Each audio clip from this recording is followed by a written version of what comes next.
Sadullah Aydın, doğru haber. Em tirs û bêhêvîbûnê qebûl nakin.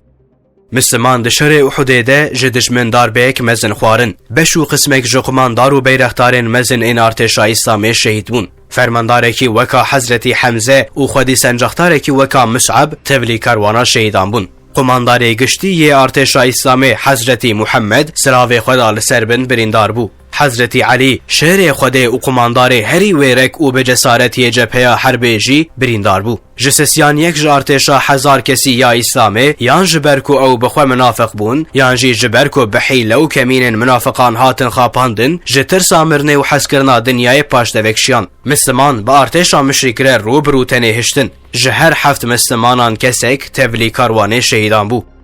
Leşkerên İslamê gelek westiyayî birîndar bûn û darbeyek giran xwarin. Bi fermana Hezretî Pêxember vegeriyan Medînê. Artêşa müşrîk a Mekkeyê ji serketinê serxweş bû, xwest ku vê rewşê veguherîne firsendekê û darbeyeke mezin li mislimanan bixe û endîşeya İslamê ji holê rake. Wan nedixwest ku bêyî serkeftineke eşkere vegerin. Ji ber vê yekê pêşî ajan û sîxurên xwe şandin Medîneyê ku mislimanan bêhêvî bikin û berxwedana wan bişkînin. Ajanên artêşa müşrîk bi piştgiriya unsurên münafıqên li Medîneyê hewl didin di nava mislimanan de rewşek tirsê çêkin. Wan xeber girt ku leşkerê Mekkeyî ber bi Medîneyê ve tên her kesên ku li ber xwe bide bi şûr ser jê bikin û tenê rêyek ji wan re hiştin ku ew jî rêya teslîmbûnê bû.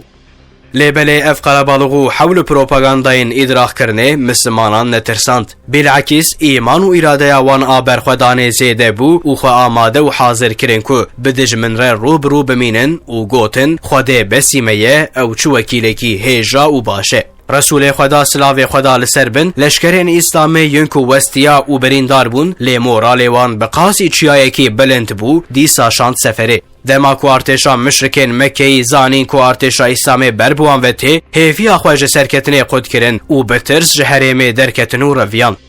Misliman îro jî heman rewşê dijîn û di nav heman rewşê de ne. Münafık yên ku di dilê wan de nexweşî heye, kesên ku îbadetên dinyayiyê dikin, kesên ku alîkariya Xwedê paşguh dikin û her tiştî li gorî hêz û îmkanên maddî de nirxînin. Hewl didin psîkolojiya tirs, bêhêvîtî û têkçûnê li ümmeta İslamê aşî û belav bikin. Bi taybetî dixwazin vê bêhêvîtiyê di cepheya berxwedanê de belav bikin. İddia dikin ku Amerîka, İsraîl û alema Xerbê di warê çek û teknolojiyê de pir bihêzin, nemimkün e ku wan têk bibin, mexlûb bikin. Ji ber vê yekê dibêjin ev şer û berxwedan pûçe. Dîsa dibêjin bide hezaran sivîl bê mane û bila sebeb mirine. Mislimanan xerabî li xwe kirine. Ji ber vê yekê ji xeynî teslîm bûn û li hevkirinê tu çareyek nemaye. Di organên medyayî mücadeleya destanî ya cepheya berxwedanê, xusûsen Cumhuriyeta İslamî ya İranê, Hizbullah û Hamasê biçûk dixînin û henekên xwe bi wan dikin. Dibêjin ümmeta İslamê ji ber wan êş, jan û azarê dikişîne.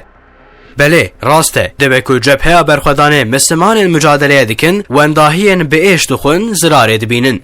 Bide hezaran sivîl tevlî karwana şehîdan bûn. Dijmin zalim û hove. Tu qîmeta wan ji însaniyetê re tune ye. Ji bo têkbirin û mexlûbkirina mislimanan ji her cûre barbariyê nakevin nav şüphê. Weka cinawir û heywanên wehşî êrîş dikin.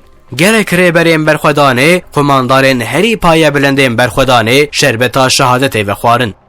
Lê jaliyê din ve esker û mücahidên İslamî ji avabûna rejima Siyonîst û vir ve darbeyên herî mezin li Siyonîstan dixin. Her cî û herêmên rejima Siyonîst rastî lêdana füzeyên berxwedanê tê. Çeteyên Siyonîst di nava tirs û xofê de mücadelê didin. Mislimanên ku bi mêrxasî û qehremanî li dijî Siyonîstan û hêzên şeytanî yên Xerbê yên li pişt wan şer dikin, destanan dinivîsin.